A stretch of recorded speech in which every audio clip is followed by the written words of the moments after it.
India TV YouTube channel को subscribe करें और बेल आइकन दबाएं। बाजारों में भीड़ बढ़ रही है। हाईकोर्ट ने सख्त रुख अख्तियार कर लिया है। आज प्रधानमंत्री ने भी कहा कि वायरस का नया वेरिएंट आ सकता है। वायरस का यह नया रूप कितना खतरनाक है, क्या थर्ड वेव का बच्चों पर ज्यादा असर होगा? इस पर एम्स के डायरेक्टर डॉक्टर रणदीप गुलेरिया से बात की है इंडिया टीवी के editor in chief Rajat Sharma ने। देखिए ये पूरा इंटरव्यू। एम्स के डायरेक्टर डॉक्टर रणदीप गुलेरिया इस वक्त हमारे साथ हैं। डॉक्टर साहब बहुत बहुत स्वागत है आपका।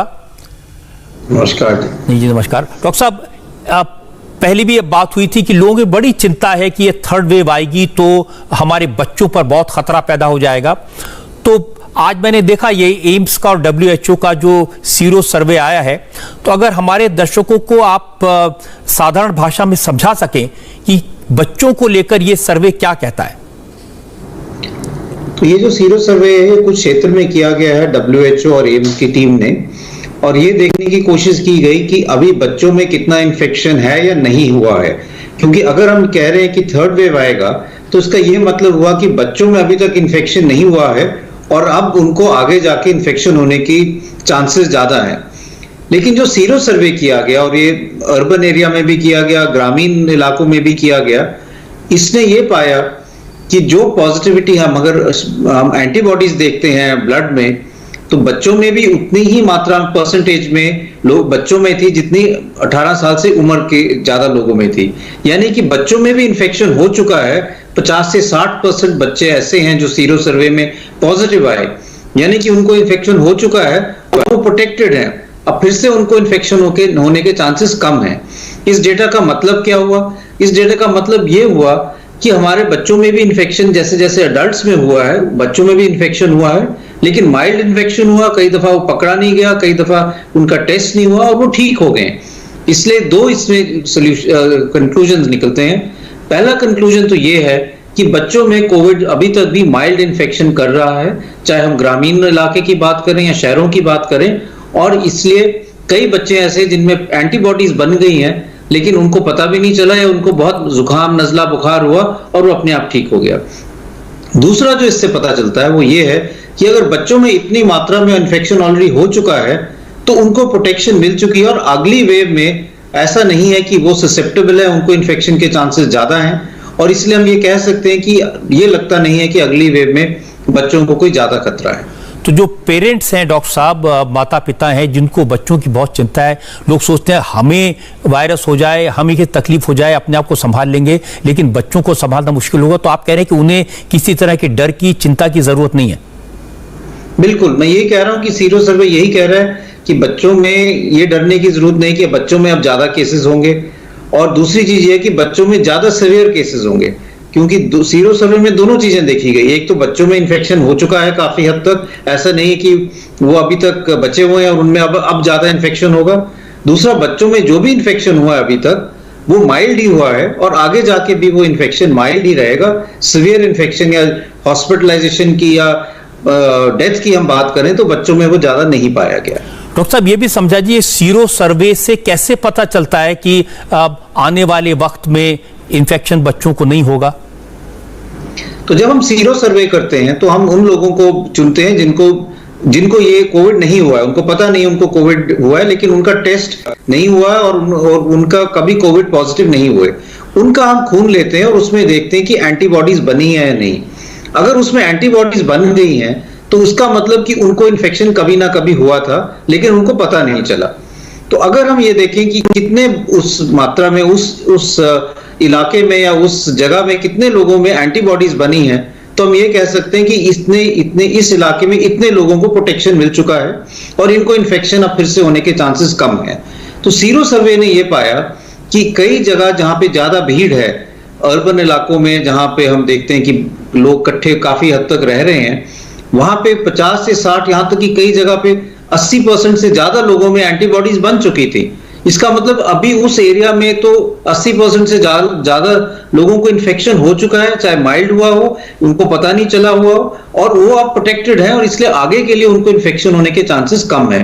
अडल्ट्स में भी ये पाया गया जो 18 साल से ज्यादा जिनकी उम्र है, और जो बच्चों में देखा गया जिनकी 18 साल से कम उम्र है, उसमें भी ये देखा गया कि उतनी ही मात्रा में उनमें भी एंटीबॉडीज हैं, इसलिए वो उनको भी इन्फेक्शन हुआ और वो ठीक हो गए। जी डॉक्टर साहब, बच्चों को लेकर चिंता इसलिए भी होती है क्योंकि वैक्सीन अभी तक बच्चों के लिए डेवलप नहीं हुई। हमने अमेरिका में तो सुना कि वहां पर वैक्सीन मिल सकती है बच्चों को, लेकिन क्या भारत में भी इस बात की उम्मीद है बच्चों के लिए? कब वैक्सीनेशन पॉसिबल होगा? बिल्कुल, बच्चों के लिए वैक्सीनेशन जो है, दो चीजें हो रही है। एक तो फाइजर वैक्सीन का अब क्लियरेंस आ गया है, FDA अप्रूवल है कि बच्चों में लगाने के लिए, और इंडियन रेगुलेटरी अथॉरिटीज ने भी फाइजर को अप्रूवल दिया हुआ है कि वो हमारे देश में भी वैक्सीन लग सकता है। दूसरा, जो भारत बायोटेक की वैक्सीन है, उसके ट्रायल ऑलरेडी भारत में चल रहे हैं। 2 साल से 18 साल की उम्र में कई बच्चों को वैक्सीन लगा हुआ, वो ट्रायल चल रहे हैं और वो सितंबर तक उसका डेटा पूरी तरह से आ जाएगा। तो उम्मीद यही है कि तब तक जो है बच्चों में भी वैक्सीन मिल जाएगी। लेकिन मैं साथ साथ ये भी कहना चाहूंगा कि अगर हमें वैक्सीन लगानी है और हमारे पास कम डोजेज हैं, तो हमें उन लोगों को लगानी चाहिए जिनको ज्यादा सीवियर बीमारी होने के चांसेस हैं, या जिनको ये चांसेस है कि इस कोविड के कारण उनकी मौत हो सकती है। और अभी भी वो जो कैटेगरी है, वो ज्यादा जिनकी उम्र ज्यादा है, एल्डरली जो लोग हैं वो हैं, या जिनको कोमॉर्बिडिटीज हैं, डायबिटीज हैं, हार्ट की तकलीफ है, डायलिसिस पे पेशेंट हैं, कैंसर के मरीज हैं। बच्चों में जो है माइल्ड डिजीज होती है, उनको सीवियर डिजीज नहीं होती। इसलिए बच्चों को वैक्सीन जरूर लगनी चाहिए क्योंकि तभी हम अपने केसेस कम कर पाएंगे। लेकिन अगर हमारे पास वैक्सीन के डोजेस कम हैं, तो सबसे पहले हमें बुजुर्ग लोगों को और उन लोगों को जिनको कोमॉर्बिडिटीज है, उनको वैक्सीन लगानी चाहिए। डॉक्टर साहब, इस सीरो सर्वे में बच्चों की तो बात हमने की, क्या एडल्ट्स के बारे में भी कुछ नई फाइंडिंग्स आई हैं, कुछ नई बातें पता चली हैं?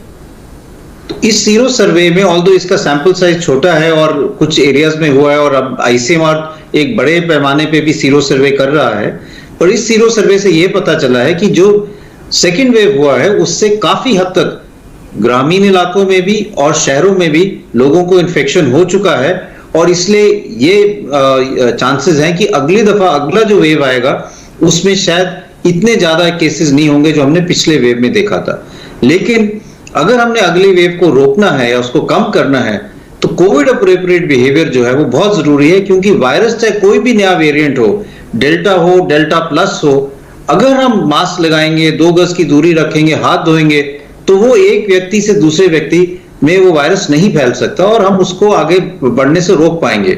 इसलिए कोविड अप्रोप्रिएट बिहेवियर बहुत जरूरी है, क्योंकि हमें ये पता नहीं कि ये वायरस आगे कैसे बिहेव करेगा।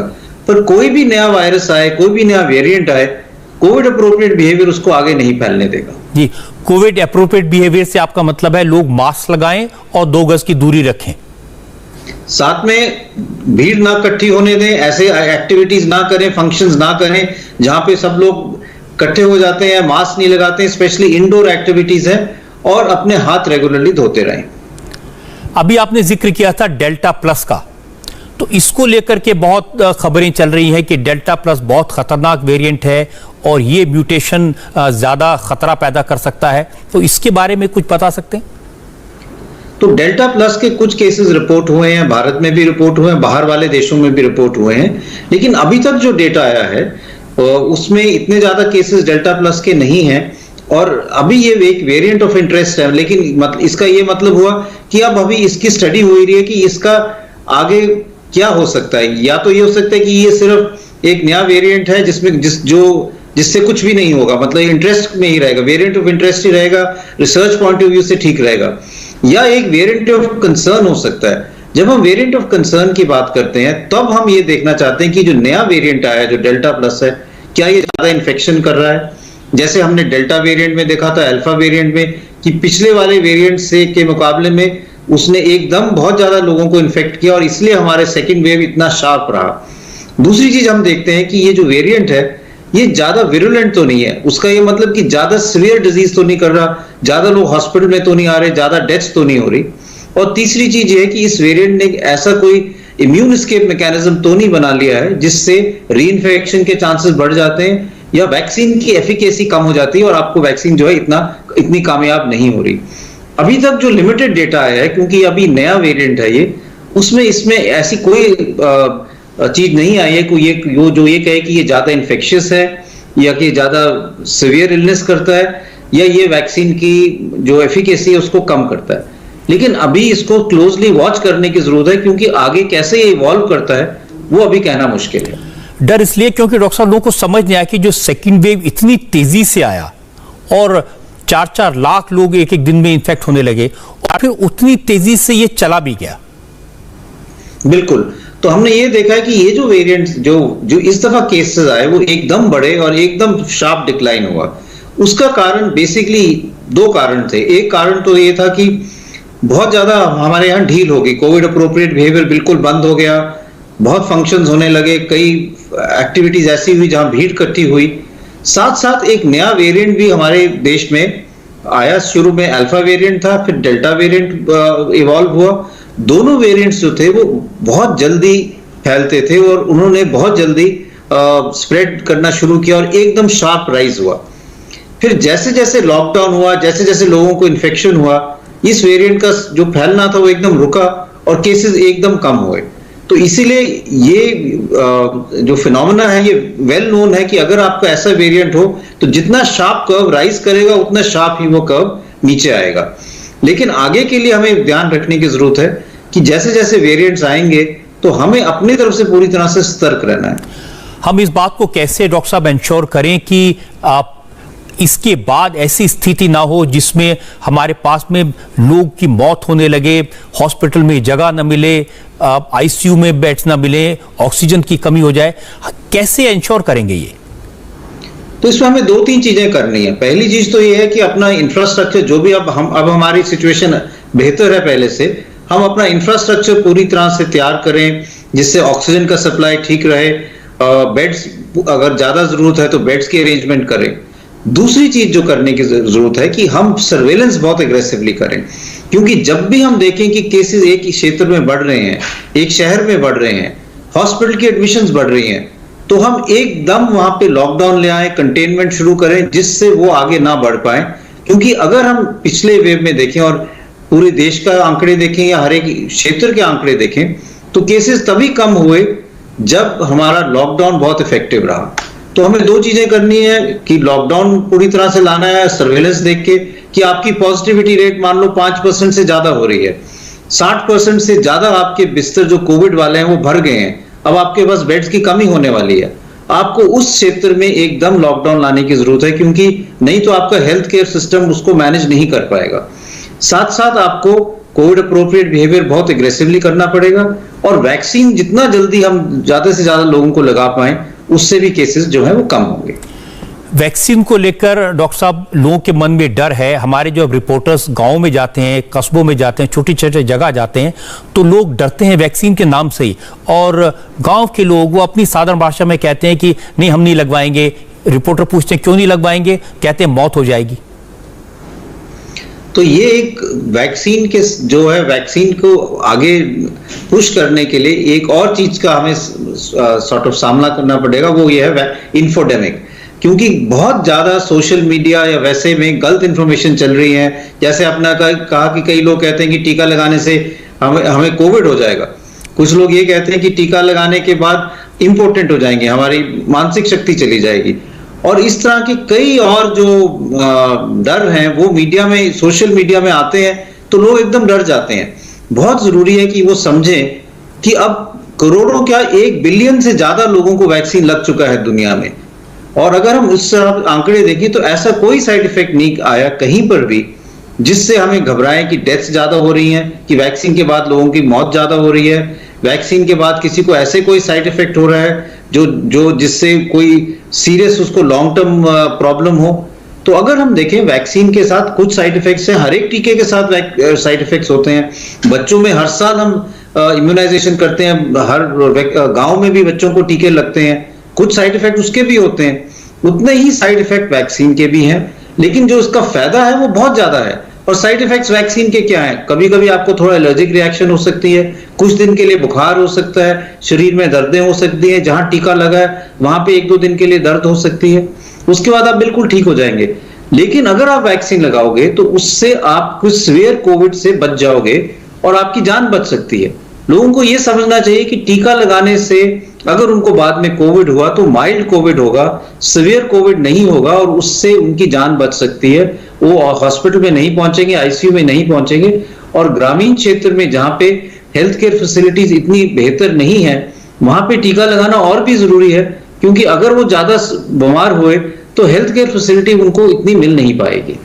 25 करोड़ से ज्यादा लोगों को वैक्सीन लग चुकी है हमारे देश में, तो कहीं आपको कोई ऐसे साइड इफेक्ट कहीं भी नजर आए जिसको लेकर के लोगों को डरना चाहिए, जिसको लेकर के परेशान होना चाहिए, चिंता होनी चाहिए?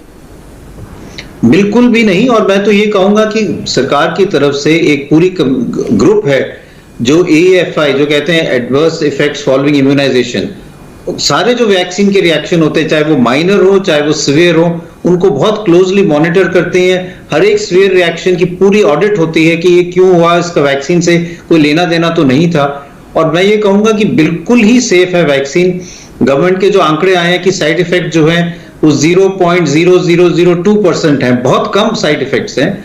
और हमारे यहाँ तो डॉक्टर्स, आम और नर्सिंग ऑफिसर्स और सारे हेल्थ केयर वर्कर्स वैक्सीन लगा के वापस काम पे आ जाते हैं। वो ऐसा नहीं है कि घर रेस्ट करते हैं कि अब हमें कोविड हो जाएगा या कुछ ऐसी बात होगी। तो हमें फैक्ट्स पे जाना चाहिए, पूरे आंकड़े देखने चाहिए। जो रॉन्ग इंफॉर्मेशन है उसको देख के डरना नहीं चाहिए। जो लोग वैक्सीन लगवा रहे हैं, जैसे जो कोविशील्ड लगवा रहे हैं, उनको अब दूसरी डोज 3 महीने बाद लगवानी है, लेकिन ये कहा जा रहा है क्योंकि हमारे यहाँ वैक्सीन कम है इसलिए सरकार ने जानबूझ के इस डेट को बढ़ा दिया। अनसाइंटिफिक है ये। बाकी मुल्कों में तो 8 हफ्ते में लग रही है। ऐसा नहीं है, कई मुल्कों में भी 12 हफ्ते बाद लग रही है, और ये साइंटिफिक बेसिस पे है क्योंकि इस पे रिसर्च होके पेपर पब्लिश हुए हैं अच्छे जर्नल्स में, लैंसेट में, जिसने ये देखा कि अगर हम वैक्सीन की जो दूसरी डोज है, सिर्फ कोविशील्ड की हम बात कर रहे हैं, कोवैक्सीन की ड्यूरेशन तो उतनी ही है। कोविशील्ड का जब उन्होंने एस्ट्राजेनेका कंपनी ने देखा अपनी ट्रायल्स में, और स्पेशली जब यूके में दिसंबर में उन्होंने ये पॉलिसी ली थी कि हम दूसरा डोज 12 हफ्ते के बाद लगाएंगे क्योंकि वहां केसेस ज्यादा थे, उसका जब उन्होंने डेटा देखा तो ये पाया कि जब 12 हफ्ते के बाद जिन लोगों को वैक्सीन लगी थी उनमें एंटीबॉडीज ज्यादा बन रही थी, उनमें प्रोटेक्शन ज्यादा थी, इम्यूनिटी ज्यादा थी। जिन लोगों को जल्दी लगाई गई थी 4 से 6 हफ्ते में, उन लोगों में एंटीबॉडीज कम मात्रा में बन रही थी। दूसरी चीज उनको ये था कि भाई ऐसा तो नहीं कि एक शॉट लगाने से, एक टीका लगाने से आपको इन्फेक्शन बीच में हो सकता है। जब 4 हफ्ते और 12 हफ्ते का गैप है तो ऐसा तो नहीं कि बीच में कोविड के चांसेस ज्यादा होंगे। उसको भी उन्होंने स्टडी किया और ये देखा कि आपको 70% के करीब प्रोटेक्शन मिल जाता है, और इसलिए एक शॉट से भी आपको काफी प्रोटेक्शन मिलेगा। और 12 हफ्ते बाद अगर आप दूसरा टीका लगाएंगे तो आपके बॉडी में इम्यून रिएक्शन, जो बूस्टर इफेक्ट है, वो ज्यादा बेहतर रहता है, और इसलिए उससे फायदा है। ये डेटा को देख के ही जो एक्सपर्ट ग्रुप है उन्होंने जो टीका का ड्यूरेशन जो था, जो पहले 8 हफ्ते तक किया था, उसको और बढ़ा के 12 हफ्ते तक कर दिया है। लेकिन डॉक्टर साहब, कुछ लोगों का ये कहना है, ब्रिटेन में इसको 8 हफ्ते कर दिया। हाँ, तो ये मैं कह रहा हूं, कुछ लोगों का ये कहना है कि अब कई देशों ने इसको 8 हफ्ते कर दिया है क्योंकि नया जो वेरिएंट आया है उस पर डेटा नहीं है। तो हम अभी अगर हम इस पूरा डेटा आएगा तभी हम ये कह पाएंगे कि हो सकता है कि अब जो नए वेरिएंट्स आ रहे हैं उसके लिए हमें उसको जल्दी करना पड़े, लेकिन अभी तक ऐसा कोई डेटा नहीं आया है। यूके ने अपने लेवल पे 8 हफ्ते इसलिए किया कि कहीं ऐसा ना हो कि डेल्टा वेरिएंट के कारण ज्यादा इम्यूनिटी कम हो जाए और इसलिए जल्दी प्रोटेक्शन कम मिले, और साथ साथ उनके पास डोजेस की भी जो थी सरप्लस था, मात्रा ज्यादा थी तो जल्दी लगा सकते थे। लेकिन ये बात सही है कि अभी तक इतना डेटा नहीं है कि हम कहें कि इसको हम कम कर सकते हैं। लेकिन ये भी है कि ये डेफिनेट नहीं है। जैसे जैसे रिसर्च होगी, जैसे जैसे साइंस आगे बढ़ेगी, जैसे जैसे डेटा होगा, तो ये भी मुमकिन है कि इसको कम कर सकते हैं बाद में। कोवैक्सीन में कम है, कोवैक्सीन में 4 से 6 हफ्ते ही है, क्योंकि उसमें जो भी डेटा अभी तक आया है वो यही दिखाता है कि ये 4 से 6 हफ्ते बूस्टर जो है वो 4 से 6 हफ्ते के बीच में लेना चाहिए। हमें ये समझना चाहिए कि हमारे पास वैक्सीन्स बहुत हैं, लेकिन उनका जो प्लेटफॉर्म है, जो बॉडी के अंदर जाके जो एक्शन करती हैं, वो अलग अलग हैं। जो कोवैक्सीन है वो एक लाइव डेड वायरस है जो हम इंजेक्शन के तौर पे देते हैं, जिससे एंटीबॉडीज बनती हैं। जो कोविशील्ड है, जो एस्ट्राजेनेका की वैक्सीन है, वो एक वायरल वेक्टर वैक्सीन है। वो एक और जो एडिनो वायरस है उसके अंदर हम कोरोना का एक टुकड़ा डाल के उससे वैक्सीन बनाते हैं। तो हर एक वैक्सीन का प्लेटफॉर्म अलग है, इसलिए उनका जो पहला डोज और दूसरा डोज है वो थोड़ा अलग अलग रहता है। फाइजर का और कई वैक्सीन है जिनका 3 हफ्ते है। तो कुछ वैक्सीन हम 3 हफ्ते के बाद देते हैं, कुछ 4 से 6 हफ्ते के बाद देते हैं, कुछ वैक्सीन ऐसे हैं जिनके अब 3 डोजेस भी हो सकते हैं, और कोविशील्ड का जो है वो 12 हफ्ते का है दूसरा डोज। कोवैक्सीन के बारे में डॉक्टर साहब सोशल मीडिया में बहुत ये बात चली कि इसमें गाय के नवजात बछड़े का खून है वो मिला हुआ होता है।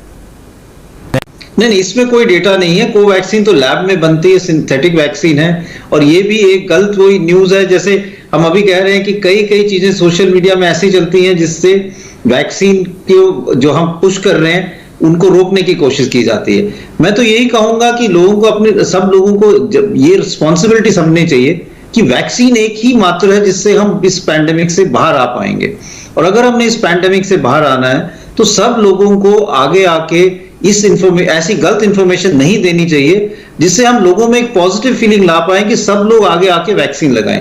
अगर हम ऐसी सिचुएशन क्रिएट करेंगे कि लोग वैक्सीन ही नहीं लगाएंगे तो हम पैंडेमिक से निकलने के लिए हमें और ज्यादा समय लगेगा और हम और ज्यादा डेथ हो सकती हैं। तो वैक्सीन हमारी डेथ रेट भी कम करेगा, पैंडेमिक से हम जल्दी बाहर आ पाएंगे, बच्चों को भी बचा पाएंगे। इसलिए वैक्सीन एक बहुत बड़ा हथियार है हमारे पास और हमें इसको इस तरह से गंवाना नहीं चाहिए। डॉक्टर साहब, लोग पूछते हैं कि कोवैक्सीन है, कोविशील्ड है, फाइजर आने वाली है, स्पुतनिक हमारे यहाँ ऑलरेडी मिल रही है, नोवावैक्स और भी कई सारी वैक्सीन है, तो बेस्ट वैक्सीन कौन सी है, सबसे अच्छी कौन सी है जो लगवानी चाहिए? तो एक बात तो यह है कि हमें गर्व करना चाहिए कि हमारे देश में इतनी ज्यादा वैक्सीन अब आने लगी हैं। बहुत कम ऐसे देश हैं जिनके पास इतनी चॉइस होगी कि आप इतनी सारी 4, 5 या 6 वैक्सीन लगा सकते हो।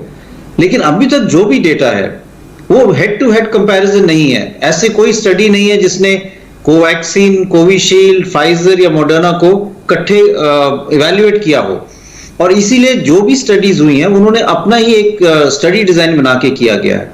इसलिए अगर हम पूरी तरह से क्रिटिकली उसको वैसे देखें तो सारी वैक्सीन इक्वली इफेक्टिव है, और मैं यही कहूंगा कि आपको जो वैक्सीन मिल रही है आप जरूर लगाएं, उसमें आप हेजिटेंसी ना करें। आपने कौन सी वैक्सीन लगवाई डॉक्टर साहब? मैंने तो कोवैक्सीन लगाई है, और क्योंकि हमारे अस्पताल में कोवैक्सीन सैंक्शन हुई थी तो हमने कोवैक्सीन लगाई थी। तो हम लोग को ये कह सकते हैं कि वो कोई भी वैक्सीन लगवाएं, कोई बहुत फर्क नहीं पड़ेगा, सारी जो वैक्सीन है वो एक शील्ड की तरह, रक्षा कवच की तरह काम करेंगी।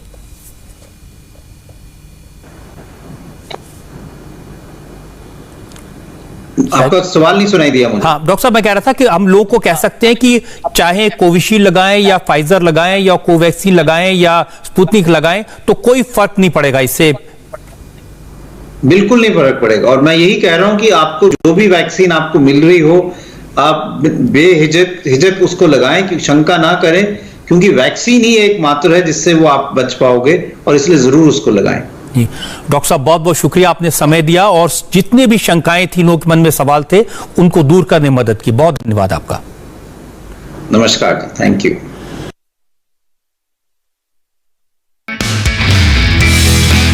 नमस्ते, मैं हूं मीनाक्षी जोशी। वीडियो और खबरों से अपडेट रहने के लिए India TV YouTube channel subscribe करें, बेल आइकन दबाना ना भूलें। जुड़े रहें इंडिया टीवी के साथ।